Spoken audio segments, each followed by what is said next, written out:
What's happening, people? And once again, welcome back to youtube.com/CubCamTV for this, another edition of the CubCast, our now daily news section we are running as often as we possibly can, looking at all the latest news stories in and around the world of international music. That's covering Afrobeats, dancehall, amapiano, reggae, and everything in between.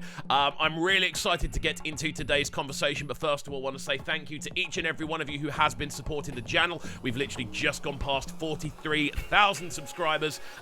Something I never thought would happen on this channel, which is absolutely crazy. We started this off as a lockdown project, primarily working in sort of live streams and radio spaces. It's now become very much a sort of music-specific channel, and I'm so happy about the growth that we have had. So thank you to each and every one of you. If you are new to the channel, make sure you are getting involved by hitting that subscribe button on the right-hand side of the page. Now, today, we are here to talk about a very interesting scenario we've seen very much manifesting over the last 24 hours, following on from the launch of a tweet from, I want to say, one of the world's most prestigious musicians, a public figure that the world is in awe of a lot of the time, someone who has definitely left his mark on the world in numerous different avenues, whether it be music, whether it be fashion, whether it be politics, whether it be numerous different things. We are, of course, talking about Kanye West, who a couple of days ago, I think it is now, officially put this Instagram post up, which you'll see on the right-hand side, basically citing that WizKid Essence featuring Thames is the best song in the history of music to date. Now, this is one of the biggest sort of forms of praise you could get if you're looking for international cosigns, if you're looking for kind of accreditation from a creative entity that has helped shape the world, but again, across fashion, across music, across so many different things. There is no getting away from the fact that Kanye West is one of the biggest musical innovators of our time. In regards to the sounds he has made, he has always been an innovator. He's always tried things differently, whether it be the kind of heavyweight sampling and reshuffling in a modern sort of idiom in regards to stuff like Touch the Sky and things like that, whether it just be the creativity of certain productions he has done, whether it be his unique form of lyricism, whether it be his unique form of character, the fashion approach he takes. This is someone who has always tried to reshape the world and has definitely done it. So to receive praise from a creative that has done that much and has a proven track record of undeniable creativity is an incredible feat, and it's definitely a huge moment, I feel, for Wiz, for Thames, of course, as well, but also Afrobeats as a wider sort of sound. Now, this isn't saying that Afrobeats needs the praise to kind of get to where it can be, but when you've got people like Kanye now joining the likes of Drake, for instance, joining the likes of Chris Brown, joining the likes of Derulo, joining the likes of Ed Sheeran, some of the biggest artists across the global scale, Selena Gomez in there as well, who are now very much getting involved on this Afrobeats train. I don't think that can necessarily be a bad thing. I want to very briefly have a little look at the kind of, I want to say, awards and accreditation that Essence has received over the last few years since it was released, and actually dive into the question which you've probably seen on the title of this video, which is, of course, is this actually true? Was Kanye right about this being the best song in the history of music to date? So, if we're looking at awards, 2021 at the All Africa Music Awards, it won the Best African Collaboration, the Song of the Year Africa, and Best Collaboration at the African Entertainment Awards USA. It also won the Best Video and Song of the Year at the African Entertainment Awards USA as well. The Soul Train Music Awards, it won Best Collaboration. It was also nominated for Video of the Year, Song of the Year, the Ashford and Simpson Songwriters Award as well. At the Grammys in 2022, it was nominated for the Best Global Musical Performance. It was also nominated by iHeartRadio for their award ceremony as the Hip Hop Song of the Year. Again, what I'm noticing already about this is the different sorts of categories it's being put into. This is where it becomes quite interesting if we break down what Kanye is actually saying here.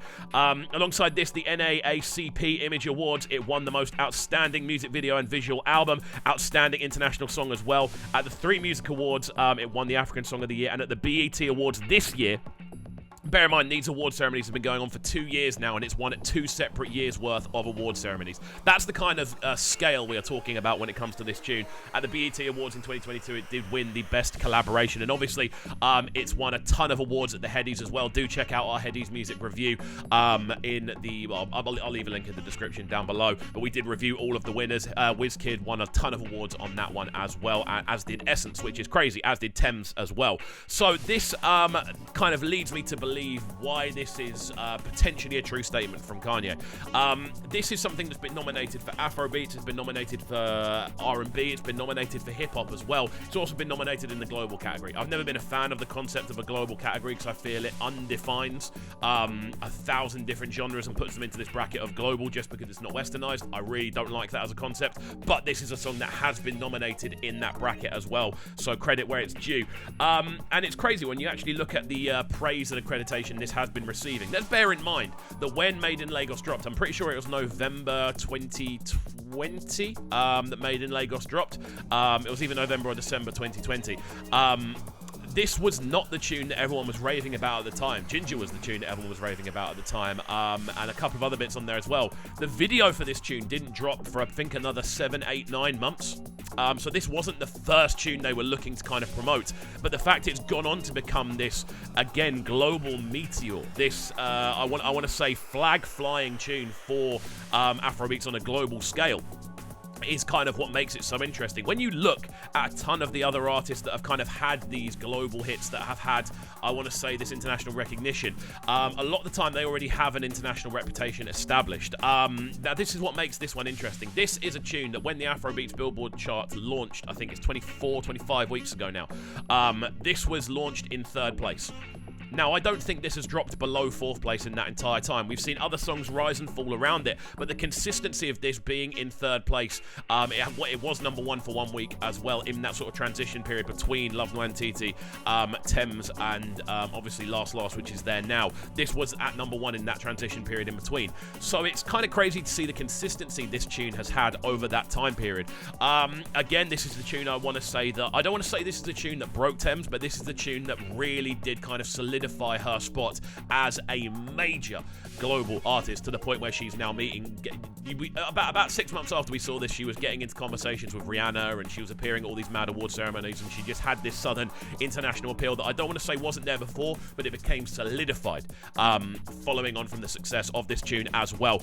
But yeah, back to what I was saying in regards to an artist kind of having a track that does this well. This is the tune that is already the longest, I believe, running track on the general Billboard charts as well. Outside, it's the longest running African song on the full Billboard chart, I believe. Sorry, that was really difficult to say for some reason. But that's as far as I'm aware, this is the longest running in that respect, which is absolutely crazy to see this happen. Obviously, we've got artists like Burna Boy, we've got Davido prior to that, obviously the likes of Fela as well, just really kind of pushing the sound forward, but no one has done it as consistently as this tune and maintained it for as long. When we look back at the awards, this is the tune that's been winning awards for 2 years. To win an award, it means the song realistically has been out for 6 months. We could be looking at around 3 years of growth and global domination on this tune, which is incredible. And that consistency coming from an artist that hasn't had a viral banger before is crazy. When I think of viral bangers, I think, I don't know, like an Ed Sheeran tune, or even like Happy by Pharrell Williams. These are artists that already have incredible established fan bases around the world. Now, I'm not saying Wizkid didn't have that, but he definitely didn't have it in the scale that he has it now. This is a tune that has catapulted him potentially 4 or 5 years into the future of that sort of steady build that was happening anyway. This has catapulted him into that sort of global stardom place where he was already respected on a global level. Now he is kind of hailed on a global level, which is absolutely incredible, and it's a great kind of credit to why this tune is such a big deal. When you look at the remix on the deluxe edition, Justin Bieber jumping on a tune as a remix at the time is something that we hadn't seen before. I think Burna Boy appeared on Justin Bieber's album as a collaboration, but it was very much a short-term collaboration.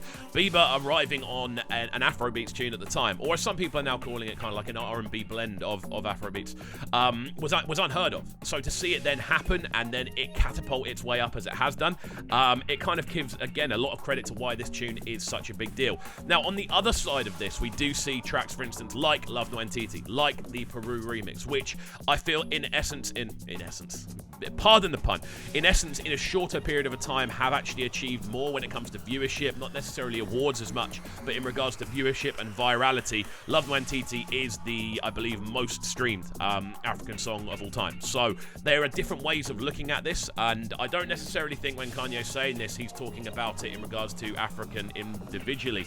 The awards, the accreditation, the consistency of Essence over the last 3 years It's pretty unprecedented on a global scale, if we're being entirely honest, for this one to have had not necessarily be like a viral tune that people kind of know. This is a viral tune that's getting played in dances around the country every single night, around the UK, around America, around Africa, around the globe. This is the tune that's being played regularly. So I think there is actually, to an extent, when you take into account all of the kind of statistics that actually work against this becoming a banger. Again, I don't think we'd seen a tune kind of go as viral as this, especially in my lifetime at least. We hadn't seen a tune go as viral as this on the global scale, coming out of Africa or Nigeria specifically. I don't think we'd seen something do this before, what this tune has done. So I think there is actually a lot of there's a lot of truth in what Kanye said in regards to how much it's actually overachieved. And when I say overachieved, I don't mean that it didn't deserve it. It does deserve it, but it's actually achieved way more than I think anyone could have predicted it would have. Now, guys, I want to hear your thoughts on this conversation, because this is something I'm opening up to you guys. I want to hear your thoughts in the comment section down below. Please do let me know if you think this is it is viable for being the best song in the history of music to date. But on a more realistic level, is Essence the strongest Afrobeats circa kind of area tune of all time? Like, is this the best tune within the Afrobeat sphere of all time? That's what I want to know from you guys. Let me know in the comment section down below. Again, thank you to all of you for getting involved in the channel. If you are new, do make sure you are getting involved by hitting that subscribe button on the right hand side of the page, turning notifications on, of course, leaving a like, leaving a comment, and all of that good stuff. We'll be back very shortly with the Billboard review for this week. That's it from me for now, though, and we shall see you all next time. Have a fantastic rest of your Tuesday, and peace. Sounding so good right now. My sound in a Brighton town. Make sure you subscribe to the YouTube channel right now, CubCamTV. Stay locked.